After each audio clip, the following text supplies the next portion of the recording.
If you haven't done so yet, please subscribe to the channel. And if you're enjoying these stories, there's a link below to buy me a cup of coffee. This is the Chassidic Story Project with Barak Hullman, podcasting from Jerusalem, Israel. This podcast is sponsored by listeners just like you. To become a supporter of this podcast, please go to HasidicStory.com. HASIDIC story.com. You'll never know.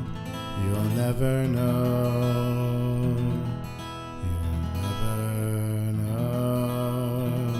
You'll never know. Shalom Aleichem, my sweetest friends. It's another week, and it is my pleasure to be sharing some new stories with you, Be'ezrat Hashem. This week I have 3 stories for you. I actually planned 2, but the third one happened to me yesterday, and I'll share that with you at the end. So before I begin, I want to dedicate this podcast episode, Be'ezrat Hashem, to the continued success of our soldiers in battle wherever they are. May Hashem keep them safe and healthy and successful. The returning of all the hostages healthy and alive.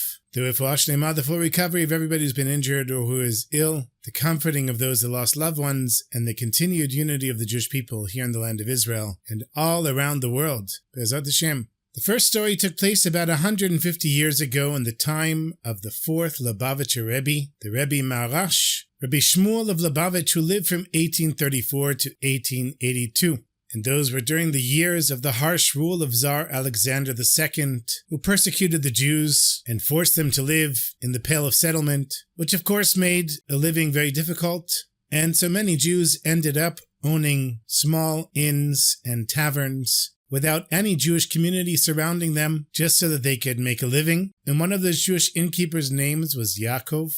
Now you have to understand, my sweetest friends, what it is to be the only Jewish family in an entire town. That meant that Yakov and his family were completely alone. They had no minyan to pray with, no Jewish community to celebrate their holidays with, of course, no kosher food beyond what they made for themselves. And for his children, Rabbi Yakov brought in a malamed, a teacher, from another town and paid whatever he could just so his children will have some type of Jewish education. But the truth was Yakov considered himself very fortunate because his inn provided him with a pretty decent livelihood. And the villagers, even though they were simple folk, they trusted that Yakov was an honest man, and they all came to his tavern, and they liked drinking there. And so he had parnasa, he had a living. Everybody frequented his tavern, that is, except for the local priest, Father Pavel, who hated Yakov.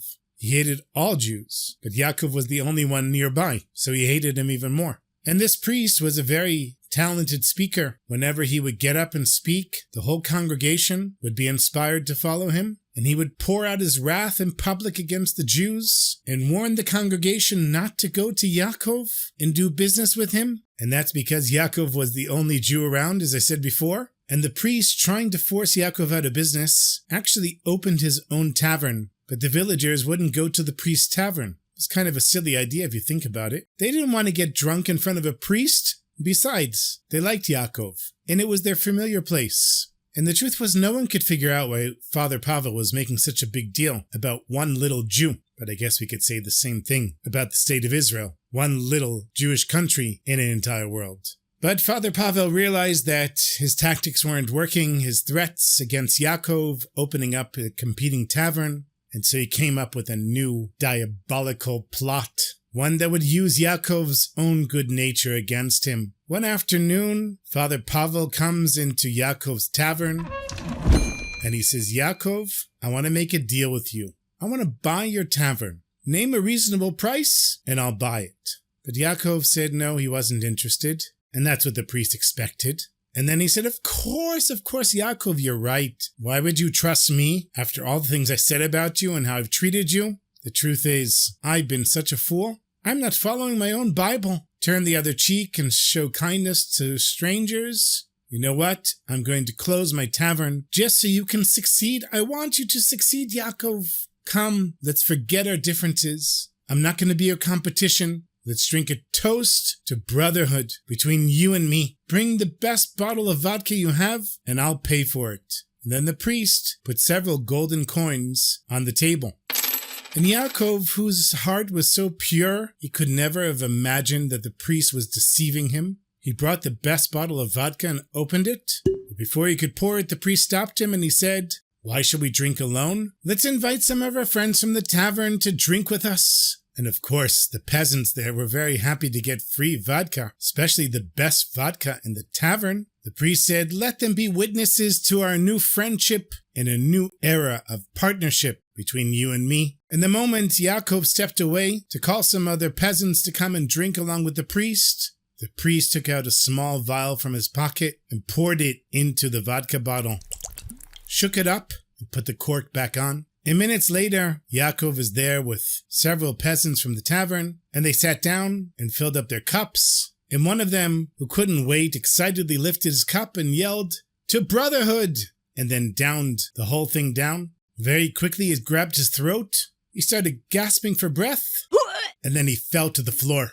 The priest jumped up and ran over to him, watching his body twitching, and after a short examination, the priest stands up straight and he says, "This man has been poisoned. The vodka is poison." And then he pointed his finger at Yakov, and he said, "Grab the murderer. I knew that Jew was a thief and a murderer." Yakov had no idea what was going on. In 1 second, his entire world collapsed. The police were there immediately. They arrested him. They charged him with premeditated murder. His family was also imprisoned to make sure he wouldn't escape, and they only released him 10 days before his trial to prepare a defense. Now Yakov was a Chassid of the Lubavitcher Rebbe, the Rebbe Maharash, and he knew that he had no time to lose. He right away took the first train to Lubavitch, which in those days was the center of the Chabad movement.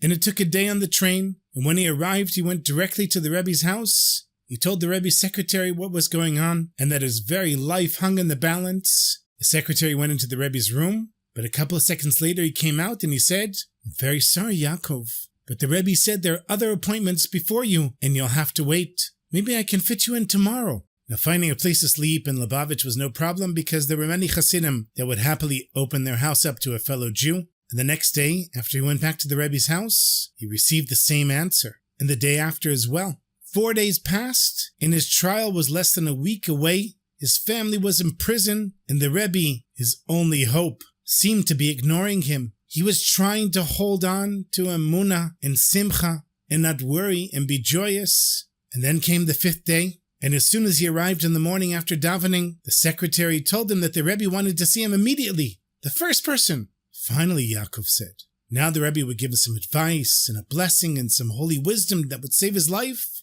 But when he entered the room, the Rebbe simply handed him a small sum of money and said, "Leave immediately, run to the train station and buy a first-class ticket on the next train back home." And that was it. No blessing, no advice, no comfort, no nothing. Yaakov backed out of the door, he took his bag, ran to the train station, bought the first-class ticket using the extra money that the Rebbe gave him, and got on the train just minutes before it departed. He found his cabin and closed the door, sat down and tried to calm himself down. At least he had gotten to see the Rebbe, and he did get on the train. But as the train pulled out of the station, the truth hit him. He had nothing. He was on the train, but he had no blessings, no advice from the Rebbe, no nothing. What's he supposed to do? And after an hour or so staring out the window, he pulled himself together enough to take out his talis and tefillin, because even though he had davened early on the day, he didn't have a chance to put on Rabbeinu Tam, the second pair of tefillin that most Chassidim put on. And when he had his talis and tefillin on, even though he thought they would give him more strength, more chizuk, instead he felt helpless and overwhelmed.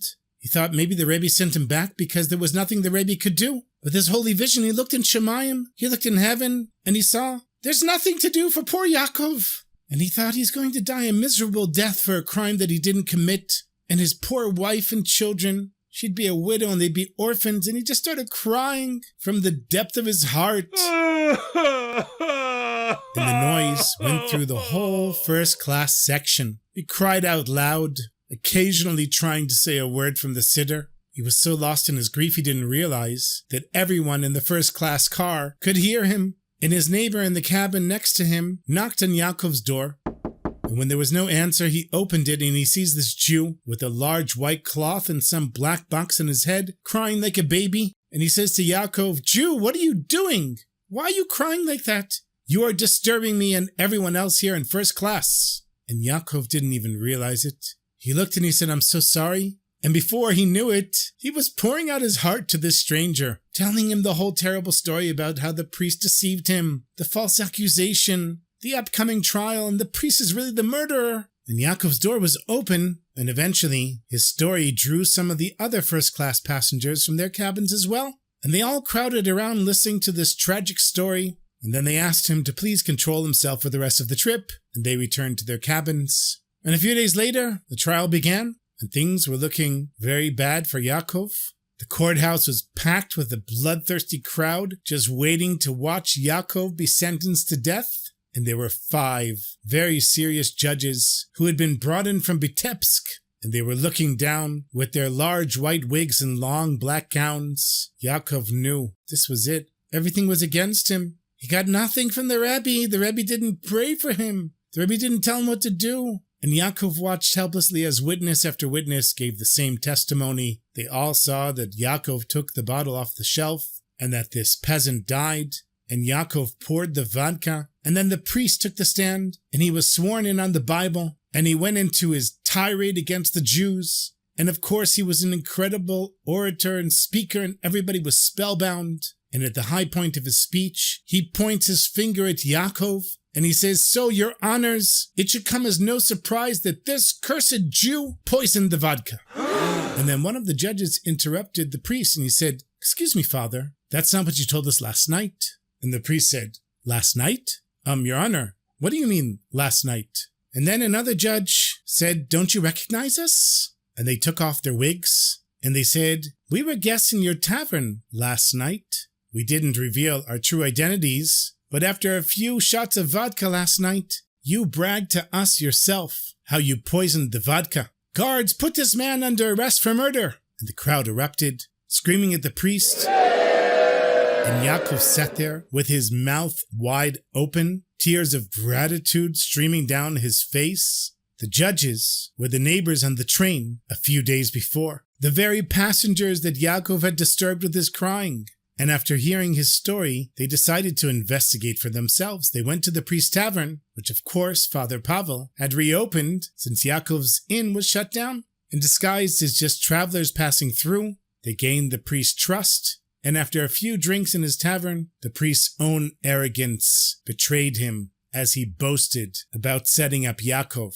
And now, my sweetest friends, we see the depth of the Rebbe's wisdom and the perfect divine providence in every detail. That's exactly why the Rebbe Maharash made Yakov wait those agonizing days. He needed him to get on that specific train with those specific judges in the first-class cabin. And that's also why the Rebbe didn't give him any comfort or encouragement, because if Yakov hadn't been crying from the depths of his broken heart, wrapped in his talis and tefillin, pouring out his soul, the judges would never have noticed him, they would have never heard his story, and they would have never been moved to seek the truth. And the Rebbe, in his holy vision, he saw it all. He knew that Yaakov's salvation would come not through comfort, but through tears, not through human cleverness, but through a broken heart calling out to the Ribono Shel Olam. Every moment of waiting, every tear on that train, every seemingly chance encounter was all part of a divine plan, perfectly orchestrated. May we all merit to see the Hashgacha Pratit, the divine intervention in our own lives, to trust that even when we can't understand the path, every step is guided from above. And may we remember that sometimes our salvation comes not despite our tears, but through them.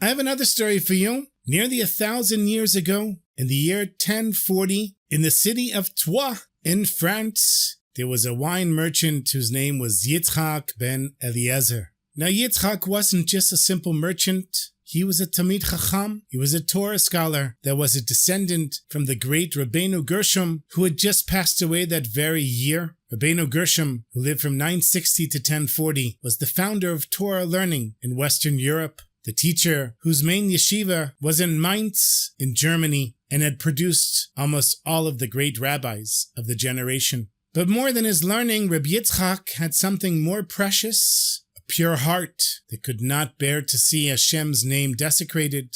He was a wine merchant, but he also dealt in precious stones. And one day he came into the possession of a pearl, so extraordinary, so perfect, that word of it spread throughout the entire province of Champagne. This wasn't just any pearl. It was enormous. And it had a glow, a radiance that came out of it that captured the very light of creation within its depths. And not long after Yitzchak bought this pearl, the bishop of Troyes heard about it, and he summoned Yitzchak to come to him and made him an offer that seemed impossible to refuse. He said, Yitzchak, I'll pay you whatever price you name, because I want to put this pearl in the crown of our cathedral's crucifix, and it will glorify our church for all eternity. And since Yitzchak didn't make an offer, the priest did, and he offered Yitzchak wealth beyond his imagination. But Rabbi Yitzchak understood something deeper, that this pearl, a piece of God's creation, would be used for avodah zarah, for idol worship. And without any hesitation, he looked the bishop in the eye and he said, I'm sorry, but I've already sold it to someone else. And the bishop sent his men all over the city to find out who he had sold it to. They questioned every merchant, but nobody had the pearl. And do you want to know why? Because Yitzchak, right after that meeting, took the priceless pearl to the banks of the river. With tears streaming down his face, he threw it into the water. He whispered, better that it should rest at the bottom of the river than be used to lead people away from the one true God. What mesirut nefesh, my friends, what self-sacrifice. Because he bought that pearl. He was choosing poverty over wealth, choosing to honor Hashem over comfort here on earth. And that night, Rabbi Yitzchak had a dream. An old man with a glowing face appeared to him. Some people say it was Eliyahu Navi himself. And he said, Yitzchak, because you threw away earthly treasure to preserve Hashem's honor, you will be blessed with a son who will illuminate the entire world with the light of Torah. And his teachings will be more precious than all the pearls in the ocean. Now there was just one problem. Yitzchak and his wife had been married for many years, but they had no children. So how were they going to have a son that was going to illuminate the whole world?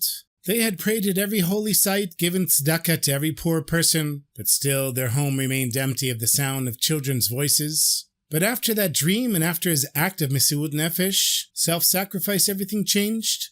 Within a year, Rabbi Yitzchak's wife became pregnant, and after the months of pregnancy progressed, Yitzchak decided that they should move to the town of Worms in Germany, which was the great center of Jewish learning on the Rhine River. You see, Worms wasn't just any city, it was the home of one of the oldest Jewish communities in all of Ashkenaz, with a magnificent synagogue that was there for many years. The very stones of that holy place had absorbed centuries of tears and prayers, and Rabbi Yitzchak wanted his child to be born in the shadow of such holiness, and so they settled in the Jewish quarter of Worms. In the narrow streets near the synagogue were the ancient houses pressed close together like they were huddling for warmth on a cold day. And every day Yitzchak's wife would walk to the synagogue to pray for the child growing within her. She would place her hands on her belly and whisper, Ribono shel olam, Master of the universe, let this child bring light to your people. Let him be a holy vessel for your holy Torah. And one day, in her 9th month of pregnancy, she was walking through the Judengasse, the Jewish street, the narrow alley that wound through the Jewish quarter, and the street was barely wide enough for 2 people to pass by, with high stone walls on either side, and suddenly she heard the thunder of horses on cobblestone, and looking up in terror, she saw not 1, but 2 carriages racing toward her from opposite directions. Some say it was the local nobleman amusing himself by racing through the Jewish quarter, and others say that it was the same bishop's men still searching for the pearl. But here she was with nowhere to run, the walls pressed in on both sides, solid stone that had stood there for centuries, and in a moment of total helplessness, the pregnant woman did the only thing she could.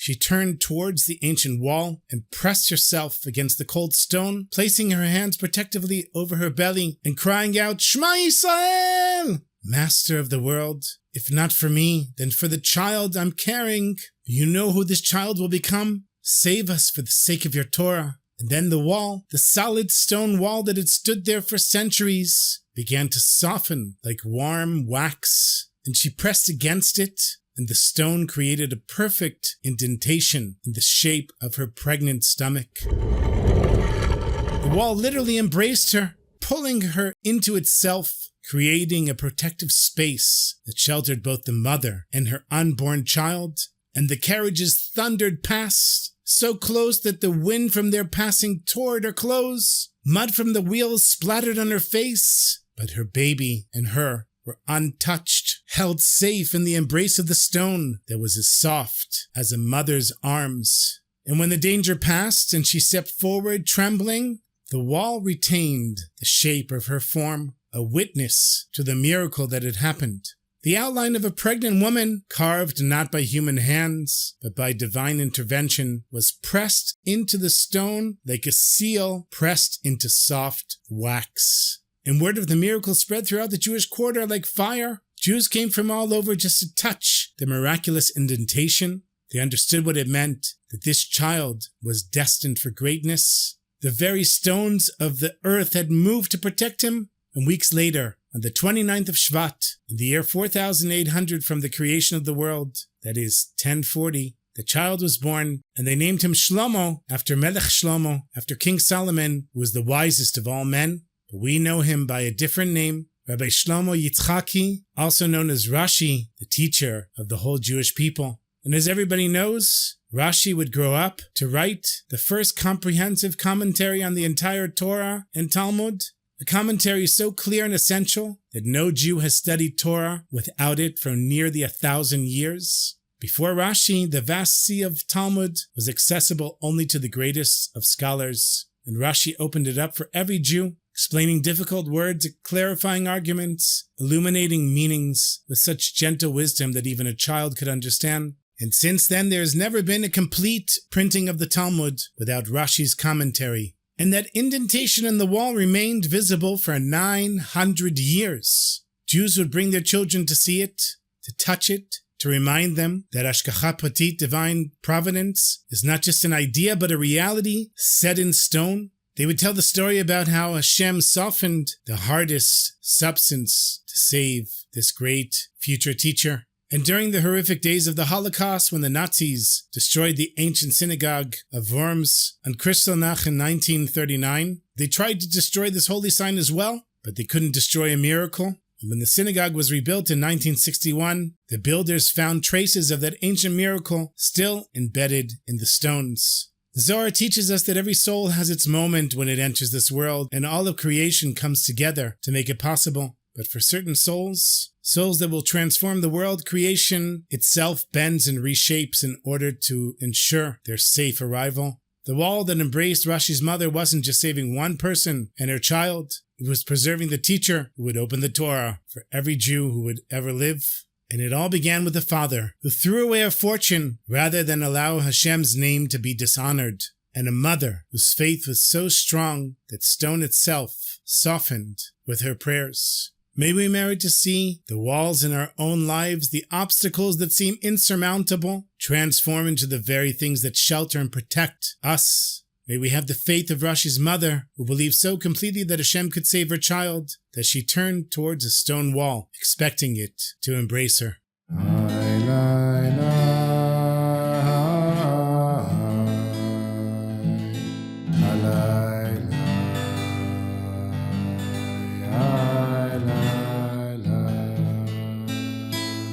I have one more short story for you. This actually happened to me yesterday, and it's going to be very short. People give me money to distribute to tzedakah, trusting that I know people that actually need it and the money will go to the right place. This has been going on for many years, 20 years at least. But I'm not a regular tzedakah collector, just sometimes people send me money, and when they send it, I contact the people that I know and I say, do you need help? If they need help, I send them the money. So there was one person that I've helped pay some of their bills, their electric bill specifically, when it's about to be cut off. It's a person that works. It's a person that works full-time. Just sometimes life is hard, and a person that has also a family. And this person contacted me and asked if I could help pay their electric bill, which was 434 shekels, which is not a crazy amount of money. But at the time, I really didn't have any money in my bank account, which is a regular situation for most of my time here in Israel, my 30 plus years in Israel. And so I said, okay, you know what, Hashem, I'm going to pay the electric bill, and Bezrat Hashem, somebody will send me some tzedakah, and that will reimburse me for the electric bill. I paid the electric bill, and I cast my fate out to Hashem. Ashlech al Hashem yehavcha, v'hu yikalecha. Cast your fate upon Hashem, and He'll support you. And literally 5 minutes after I paid the bill, somebody sent me 300 shekels on bit, which means that I had the money right away, and I took that as a repayment for part of paying the electric bill. And then I told the person, you won't believe it, I just paid this electric bill and didn't really have the money. And I said, when Hashem is ready, He'll send me a repayment for that electric bill. And this person merited to send it. And this is a person that sends me really money only before Chagim. So it's a totally random time to send it. But if you ever doubt that Hashem exists or Hashem is paying attention, let me tell you, Hashem is always there. Hashem is always listening. So never give up, my sweetest friends.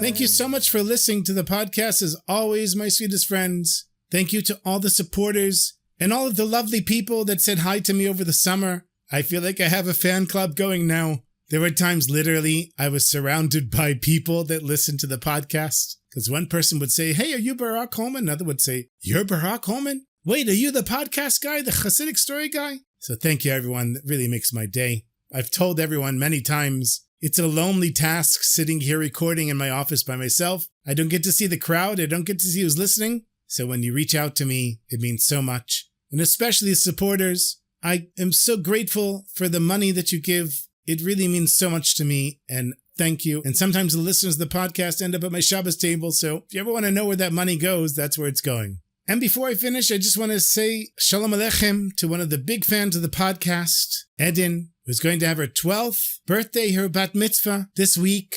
Edin, may Hashem continue to bless you and your family with Torah, chuppah, l'ma'asim tovim, and may your bat mitzvah only be the first step to going higher and higher, to coming closer and closer to Hashem, the simcha, Bezrat Hashem. And that blessing is for everyone, my friends, not just for Edin. She's just the vessel for the bracha. So I hope you have a beautiful Shabbos and a beautiful week. And until next week, my sweetest friends, take care of yourselves and sei gesund.